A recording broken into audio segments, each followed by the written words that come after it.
merenungkan firman Tuhan pada kesempatan di hari Minggu di dalam ibadah online kita berdoa terlebih dahulu.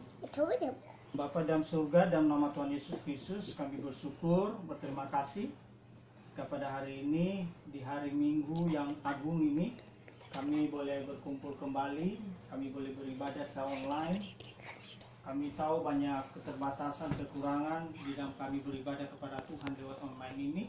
Namun kami percaya bahwa Tuhan hadir di dalam ibadah kami. Karena ibadah yang kami lakukan adalah ibadah yang berkenan kepada Tuhan. Saatnya kami mendengarkan akan kebenaran firman Tuhan. Mohon kiranya Tuhan menjamah hati pikiran kami, sehingga firman Tuhan yang boleh kami renungkan saat ini betul-betul kami terima, betul-betul itu menjadi berkat bagi kehidupan kami, yang merubah kehidupan kami menjadi lebih baik, sehingga kami sungguh-sungguh menjadi anak-anak Tuhan yang sejati di dalam kehidupan kami. Terpuji-puji Engkau Tuhan, dalam nama Yesus kami berdoa. Amin. Baik Bapak Ibu yang dikasihi Tuhan, apa kabar? Saya percaya kita semua dalam keadaan baik, sehat, tanpa kekurangan satu apapun. Dari wajah-wajah Bapak Ibu semua kelihatan segar-segar ya, kelihatan sehat, semakin kuat, semakin Bu Ita ini contohnya nih, Bu Ita ini oke, semakin membaik ya Bu Ita ya, puji Tuhan. Nah Bapak Ibu, tidak biasa saya pakai peci seperti ini ya, tidak biasa saya pakai peci seperti ini. Kebetulan hari ini hari Hardiknas, tadi kami disuruh pakai pakai korpri dan berpakaian lengkap seperti itu, harus pakai peci juga bagi yang punya peci. Ternyata saya ingin juga memakainya juga di dalam biar terus gitu loh. Akan tadi sekitar jam 8 jam 9 gitu ya. Jadi terus sudah saya pakai aja gitu ya di dalam melayani ini. Baik Bapak Ibu yang dikasihi oleh Tuhan kita Yesus Kristus.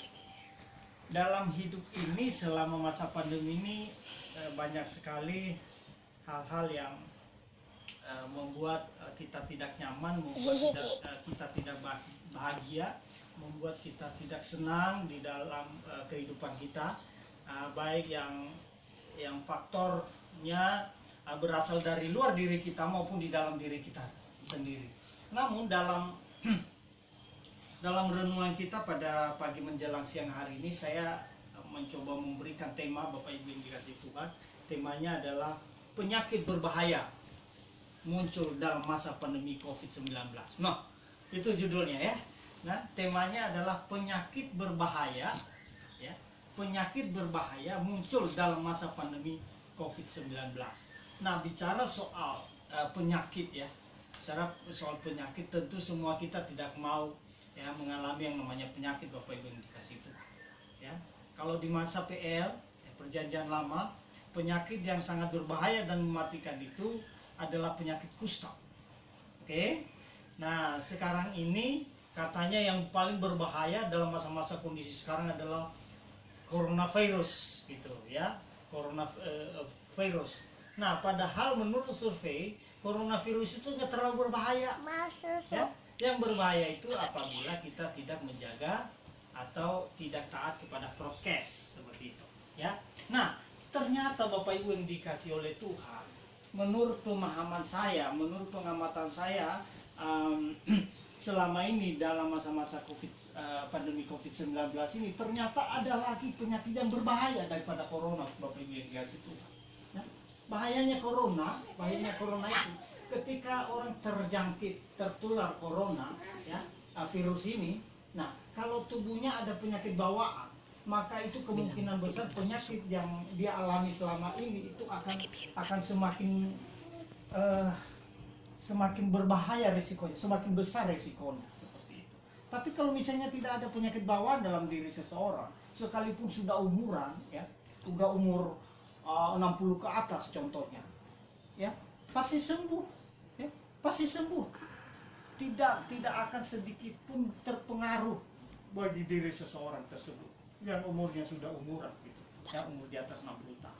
Nah, tapi kenapa selama ini orang-orang yang kena virus corona ini, ya, virus corona ini sampai kepada tamatnya seperti itu ya, saya ngomongnya tamatnya aja ya. Nah, kenapa? Karena tidak taat ya, karena kurang taat terhadap prokes. Sebenarnya kalau taat ya saja dengan protokol pemerintah, protokol kesehatan dari pemerintah, dan minum obat secara teratur. Nah, apalagi saat ini Bapak Ibu yang dikasih Tuhan, sudah ada vaksin ya. Saya puji Tuhan sudah divaksin 2 kali Bapak Ibu sebelah kiri ini ya, sudah divaksin 2 kali secara gratis ya. Memang disiapkan oleh pemerintah ya untuk kami, dan bersyukur sekali, dan bukan berarti kita merasa diri aman, tidak seperti itu juga. Nah, kembali kepada tema kita saat tadi Bapak Ibu, penyakit berbahaya muncul dalam masa pandemi COVID-19. Apa sih penyakit yang berbahaya itu? Oke, mari kita buka Alkitab kita di dalam Amsal pasal 14 ayat 30. Oke. Amsal 14 ayat 30.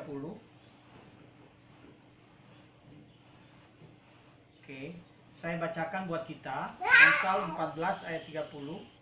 Hati yang tenang menyegarkan tubuh, tetapi iri hati membusukkan tulang. Nah, ini yang pertama. Hati yang tenang menyegarkan tubuh, tetapi iri hati membusukkan tulang. Ini ayat yang pertama. Ayatnya yang kedua Bapak Ibu yang dikasih oleh Tuhan, yang kita baca adalah di dalam Yakobus 3. Yakobus pasalnya yang ketiga, ayatnya yang ke-14 sampai dengan ayatnya yang ke-16. Saya mohon kesiapan Pak Jimmy untuk membacakannya Pak, silakan Pak.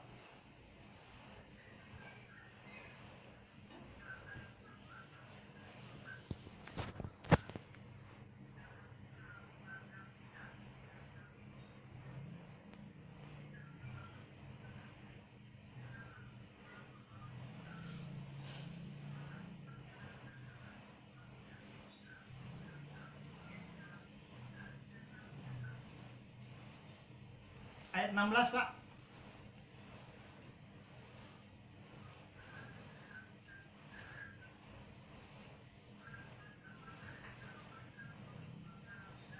Baik, terima kasih Pastor Jimmy sudah membantu saya membacakan.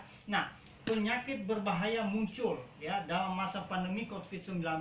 Ada 2 nats firman Tuhan yang kita baca tadi. Yang pertama di dalam Amsal pasal 14 ayatnya yang ke-30, dan yang kedua ini adalah di dalam Yakobus pasal 3 ayat 14 sampai 16.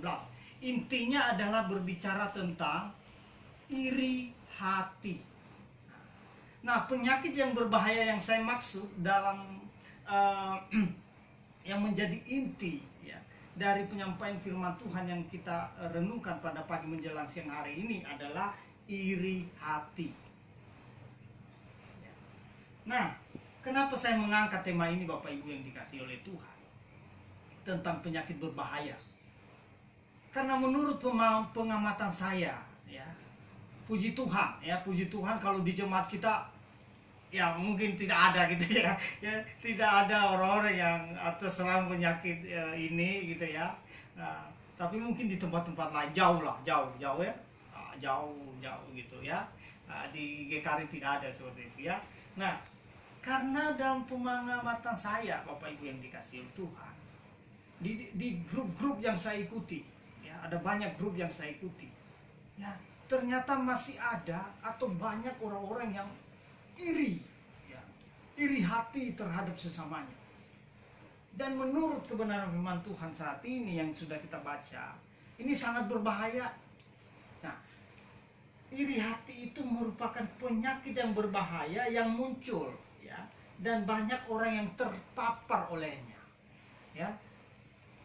Sangat berbahaya. Kenapa bisa sangat berbahaya Bapak Ibu yang dikasih oleh Tuhan ya? Mengapa iri hati merupakan penyakit yang berbahaya ya? Yang pertama adalah di dalam Yakobus pasal 3 ayatnya yang ke-14 sampai 15 tadi dikatakan bahwa iri hati itu ya, bukan berasal dari Allah.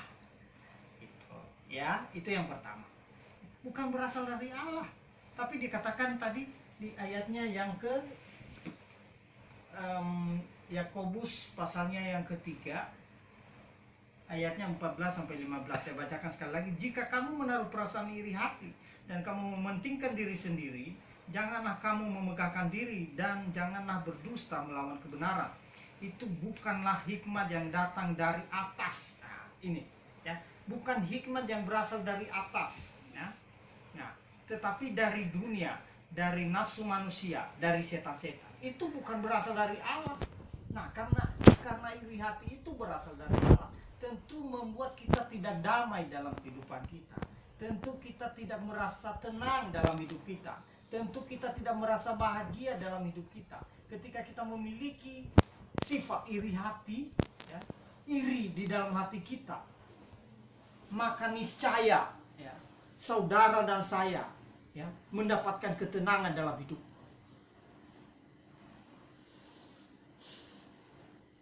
Yang percaya katakan amin. Alasan yang kedua, Bapak Ibu yang dikasihi Tuhan, mengapa iri hati merupakan penyakit berbahaya yang saya angkat temanya pada saat ini. Yang kedua, alasan yang kedua adalah karena iri hati itu menimbulkan kekacauan, ya, menimbulkan kekacauan. Orang lain bisa terpapar dan terpengaruh, ya, dengan kita iri hati. Saya iri hati kepada si A, ya, karena dia pernah menyakiti hatiku.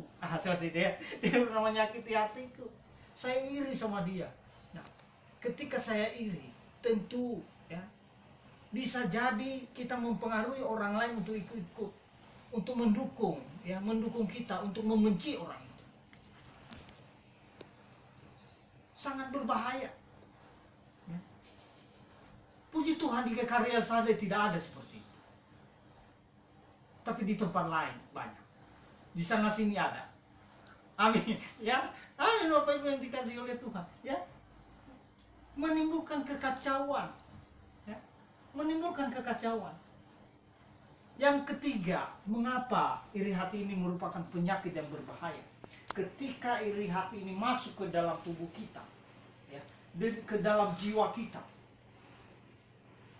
penyakit ini masuk ke dalam jiwa kita, maka itu akan menjadi sifat, ya, akan menjadi sifat kita. Yang kita tularkan menjadi perbuatan, ya, menjadi perbuatan iri hati. Ya. Yang ketiga adalah karena iri hati itu adalah perbuatan jahat, Bapak Ibu yang dikasihi oleh Tuhan. Ya, tentu kita sebagai anak-anak Tuhan yang percaya kepada Tuhan, ya,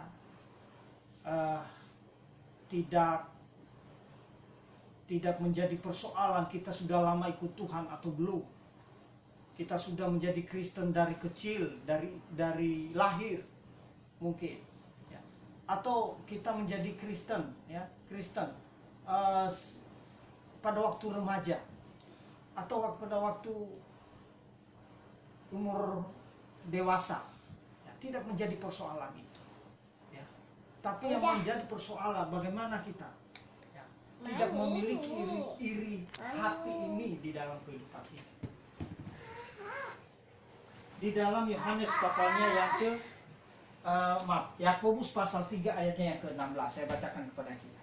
Sebab di mana ada iri hati dan mementingkan diri sendiri, ya, di situ ada kekacauan dan segala macam perbuatan jahat.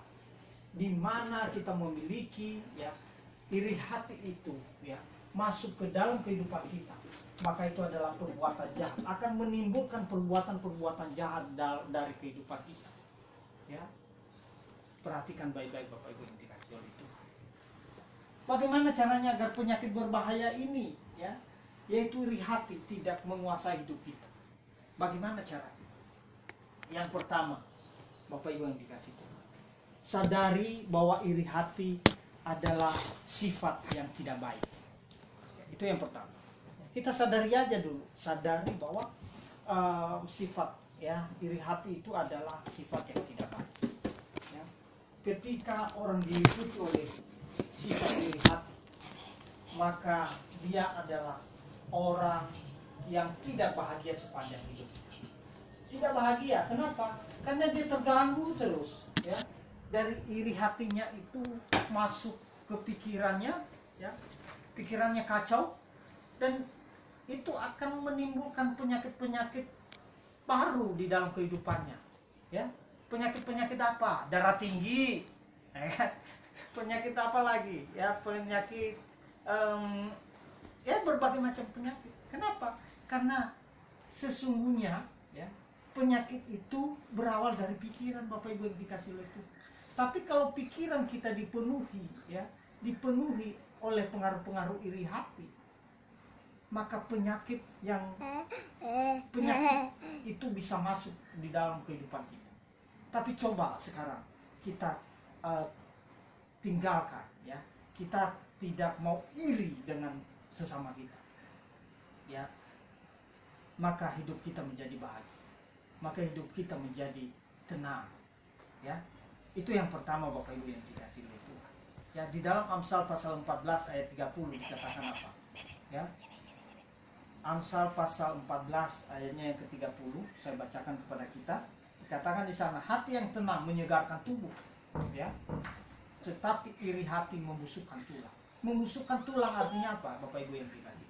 Membusukkan tulang itu artinya menimbulkan atau memunculkan penyakit-penyakit baru di dalam kehidupan kita. Mungkin itu sakit kepala, ya kan? Saking memikirkan orang-orang di luar sana, kok dia lebih berhasil dari saya. Nah, lalu dia pusing dengan pikirannya sendiri, ya. Aduh, kenapa saya seperti ini ya Tuhan, memang beginilah nasib saya atau bagaimana ini Tuhan, sampai dia marah-marah ngomong-ngomong sendiri. Akhirnya apa? Jadi stres. Ya. Ya. Itu Bapak Ibu yang dikasih oleh Tuhan. Ya. Nah, yang kedua, sadari bahwa rezeki setiap orang itu sudah diatur oleh Tuhan. Ini yang perlu kita sadari. Sehingga iri hati itu tidak akan menguasai hidup kita. Kita tahu bahwa rezeki orang, rezeki Pak Jimmy itu sudah diatur oleh Tuhan loh. Ya, rezeki saya seperti ini, rezeki Pak Jimmy seperti itu, rezeki Pak saya tapi seperti itu. Tuhan sudah atur semua. Emang Tuhan tidak tahu? Sangat-sangat Tuhan tahu. Kenapa kita harus iri hati? Ya. Jika orang lain kehidupannya lebih baik dari kita, tidak perlu iri hati. Ya. Tapi seharusnya kita bagaimana? Kita saling mendukung satu dengan yang lain, saling menopang satu dengan yang lain. Orang yang lebih mampu dari kita dukung, kita berikan dia pujian, ya, kita berikan dia, bukan baru segitu aja udah sombong, pada orangnya nggak sombong. Baru segitu aja namanya udah belagu banget sih dia, ya, itu ciri-ciri orang yang iri hati. Ya. Saya percaya sekali lagi, ini udah ketiga kali saya sebutin ya Bapak Ibu, di GKRI Elsari tidak ada. Ya, di luar sana banyak, ya, di sana sini ada. Ya Bapak Ibu, oke, ya, itu yang ke berapa tadi Bapak Ibu? Ya, yang masih yang kedua Bapak Ibu yang dikasih itu. Orang yang sama-sama mampu dengan kita, ya, masih bisa dia makan nasi. Saya yakin di umat Tuhan yang ada di GKRI, ya, semua masih bisa makan nasi, ya. Kita saling mendukung satu dengan yang lain, saling menopang saling mendoakan satu dengan yang lain. Jangan pakai iri-iri segala, ya. Mari kita saling dukung, saling bergandengan tangan. Ya, di dalam 1 Korintus 3 ayatnya yang ketiga Bapak Ibu, ya, jelas sekali di sana. Ya, ada dua kelompok orang, satu kelompoknya Paulus dan satu kelompoknya. Oke, kita baca deh, ya, takut salah, ya. 1 Korintus pasalnya yang ketiga ayatnya yang ketiga.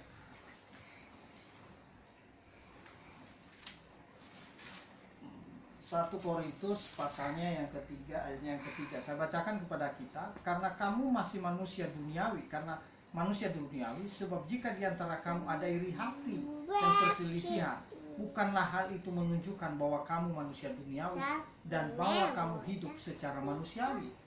Artinya apa? Ya, kita ini dua kewarganegaraan. Ya. Selama kita hidup di dunia, maka kita manusia duniawi, ya, manusiawi. Ya. Namun jangan juga kita terus-menerus dalam kemanusiaan duniawi kita karena kita sudah percaya kepada Tuhan. Tapi di dalam diri kita, okelah, kita manusia duniawi yang masih hidup dalam daging, ya. Tapi jangan sampai kedagingan kita menguasai hidup kita. Karena kita juga adalah warga kerajaan surga.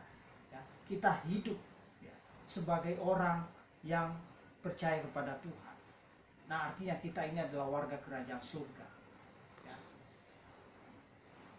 Orang yang iri hati adalah orang duniawi, bukan orang rohani. Seperti itu. Ya, hati-hati.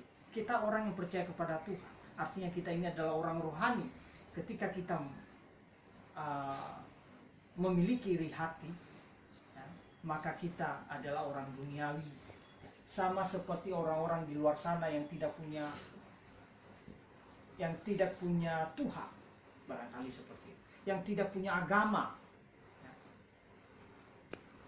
ya. Tapi kita ini adalah orang rohani, ya, yang sudah menyatakan percaya kepada Tuhan, yang sungguh-sungguh beribadah kepada Tuhan. Bapak Ibu yang dikasihi oleh Tuhan kita Yesus Kristus. Yang ketiga adalah mengucap syukur atas segala apa yang dimiliki sebagai anugerah dari Tuhan. Kita bersyukur semua dengan apa yang kita punya saat ini sebagai anugerah daripada Tuhan. Jangan kita punya saya contoh nih punya motor, lalu ada orang yang tidak punya motor, lalu yang tidak punya motor itu iri kepada saya. Jangan, ya. Tapi kita mengucap syukur saja. Oh, mungkin Tuhan belum berkesempatan untuk memberikan saya kesempatan untuk memiliki motor. Saya bersyukur saja, ya. Tuhan pasti tahu yang terbaik buat saya. Tuhan tidak memberikan motor kepada saya, ada maksud Tuhan di balik semuanya itu. Jangan-jangan kalau saya paksakan punya motor, ya, saya kecelakaan di jalan, innalillahi wa inna ilaihi raji'un. Kan gitu, ya. Nah, itu Bapak Ibu yang dikasih oleh Tuhan. Jadi kita mengucap syukur atas segala apapun yang kita miliki saat ini, ya. Itu adalah anugerah dari Tuhan. Yang keempat Bapak Ibu yang dikasih oleh Tuhan, kita selalu berdoa untuk menghilangi rasa iri dalam hidup kita.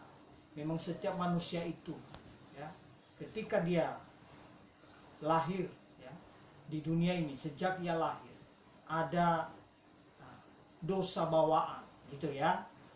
Dosa bawaan itu ya tentu masing-masing kita tanpa dipungkiri, ya pasti ada rasa-rasa iri seperti itu. Tanpa terkecuali pun saya sendiri pasti ada rasa.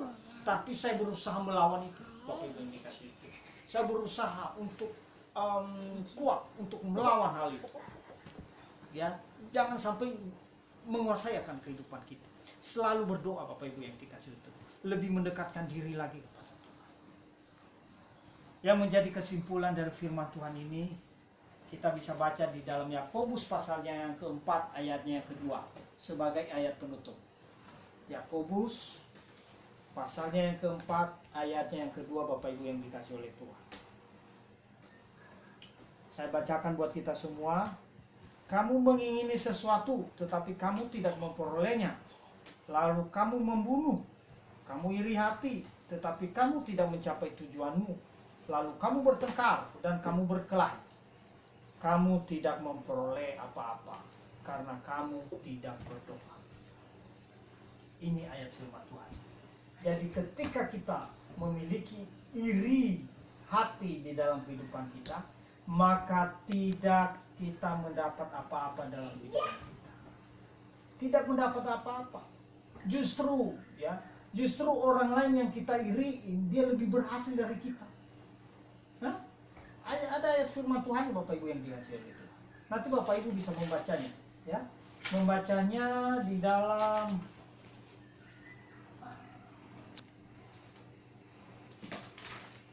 ya, ada ayat firman Tuhan, tolong ambil.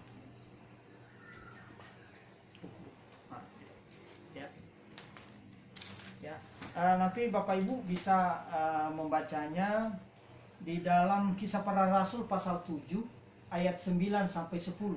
Nah, nanti Bapak Ibu bisa membaca sendiri di rumah, ya, di dalam Kisah Para Rasul pasalnya yang ke-7 ayat 9 sampai 10. Nah, nanti di sana jelas, ya, jelas dikatakan bahwa pengertiannya bahwa orang yang kita iri itu justru nanti lebih berhasil dari kita, ya. Dan apa yang harus kita lakukan Bapak Ibu supaya iri hati ini tidak menguasai kehidupan kita? Berdoa, mendekatkan diri kepada Tuhan. Karena Tuhan itu tidak pernah memberikan ya sifat iri hati dalam kehidupan kita. Tapi Tuhan itu memberikan ya kasih. Tuhan ingin setiap kita mengasihi satu dengan yang lain, bukan mengiriin. Nah, itu Bapak Ibu yang dikasih. Orang yang tidak iri hati dalam hidupnya, orang yang saling dukung-mendukung dalam kehidupan, ya, dalam kehidupan hidup, dalam kehidupan pergaulan, pertemanan, nah, dalam bermasyarakat, berbangsa dan bernegara, kita dukung yang baik, ya. Kita ingatkan yang salah, ya. Maka hidup kita menjadi sejahtera, hidup kita menjadi dipenuhi dengan damai, dipenuhi dengan kebahagiaan.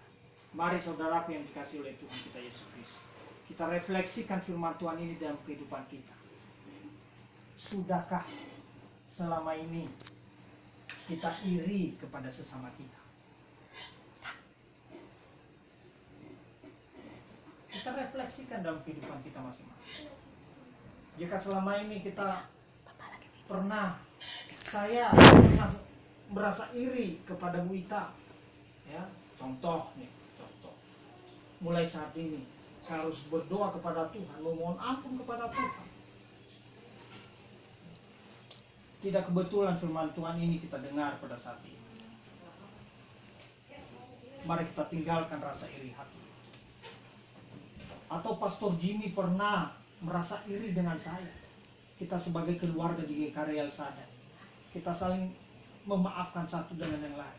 Mohon ampun kepada Tuhan, Tuhan ampuni saya. Mulai saat ini saya tidak mau iri hati, supaya berkat-berkat Tuhan itu tidak menjadi penghalang, iri hati itu tidak menjadi penghalang dalam kehidupan kita. Ini Bapak Ibu yang kita refleksikan dalam kehidupan kita. Ingat baik-baik bahwa Tuhan sangat sayang kepada setiap kita. Tuhan sangat mengasihi kita, ya. Penyakit berbahaya itu adalah iri hati di dalam masa-masa COVID-19. Memang iri hati itu sudah lama ada, bahkan sejak kita lahir. Tapi saya perhatikan sekarang ini di mana-mana irinya luar biasa. Itulah sebabnya saya tidak ingin kita di GKR El Shaddai mengalami penyakit ini, ya. Karena ini akan membuat kita tidak damai, ya, tidak berbahagia dalam kehidupan kita, ya. Jadi saya tidak berkata juga bahwa penyakit-penyakit yang kita alami itu karena iri hati, enggak gitu juga Bapak Ibu di situ. Ya, ada juga penyakit yang memang diizinkan oleh Tuhan untuk kita alami, ya, untuk kita alami supaya kita lebih mendekatkan diri lagi kepada Tuhan. Mari kita saling menopang satu dengan yang lain dalam doa-doa kita. Ya. Kita berdoa buat jemaat-jemaat, ya. Warga gereja kita yang sedang sakit, ya. Bu Ita semakin membaik, puji Tuhan, ya. Saya belum tahu ini anaknya Pak Mangusong, ya kita terus mendukung dalam doa, ya. Itu juga bagian implementasi dari bahwa kita tidak memiliki sifat iri hati dalam kehidupan kita. Puji Tuhan Bapak Ibu yang dikasihi oleh Tuhan, inilah renungan yang bisa kita renungkan pada pagi menjelang siang hari ini. Semoga firman Tuhan ini menjadi berkat buat kita semua. Puji Tuhan, kita berdoa. Bapa dalam surga, kami bersyukur jika kami sudah mendengarkan akan kebenaran firman-Mu. Mohon kiranya firman Tuhan ini termeteraikan dalam kehidupan kami, sehingga kami menjadi orang-orang yang tidak iri hati. Terpuji-puji Engkau Tuhan, terus tolong kami melalui Kudus-Mu untuk kami mampu menjadi orang-orang yang takut akan Engkau. Terpuji-puji Engkau dalam nama Yesus. Amin.